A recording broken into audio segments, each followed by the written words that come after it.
ایک دن ابو جہل نے حضرت نبی کریم صلی اللہ علیہ وآلہ وسلم کو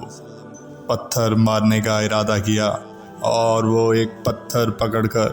صحن کعبہ میں چھپ گیا تاکہ جب آپ صلی اللہ علیہ وآلہ وسلم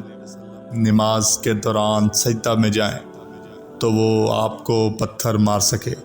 جب آپ صلی اللہ علیہ وآلہ وسلم تشریف لائے تو اس وقت صحن کعبہ میں مشرکین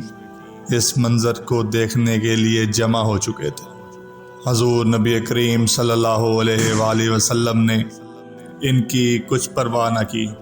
اور نماز کے لیے کھڑے ہو گئے۔ جب آپ صلی اللہ علیہ وآلہ وسلم سجدہ میں گئے تو ابو جہل نے پتھر مارنے کا ارادہ کیا، مگر جیسے ہی وہ پتھر مارنے کے لیے آگے بڑھا اس کے چہرے کا رنگ اڑ گیا اور وہ خوف سے کانپنے لگا، اور اسی خوف میں وہ پیچھے ہٹ گیا اور اپنے منصوبے میں ناکام ہوا۔ مشرکین مکہ نے اس سے پوچھا کہ ابو جہل تجھے کیا ہوا؟ تو ابو جہل بولا، میں جیسے ہی پتھر مارنے کے لیے آگے بڑھا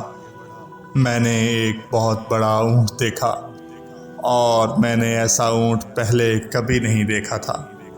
اس کے دانت انتہائی خوفناک تھے، اور اگر میں حضور نبی کریم صلی اللہ علیہ وآلہ وسلم کو پتھر مارتا تو وہ مجھے کھا جاتا۔ حضور نبی کریم صلی اللہ علیہ وآلہ وسلم کو جب اس بات کا علم ہوا تو آپ صلی اللہ علیہ وآلہ وسلم نے فرمایا، وہ اونٹ در حقیقت جبرائیل علیہ السلام تھے، جو کہ اللہ تعالیٰ کے حکم سے ابو جہل کو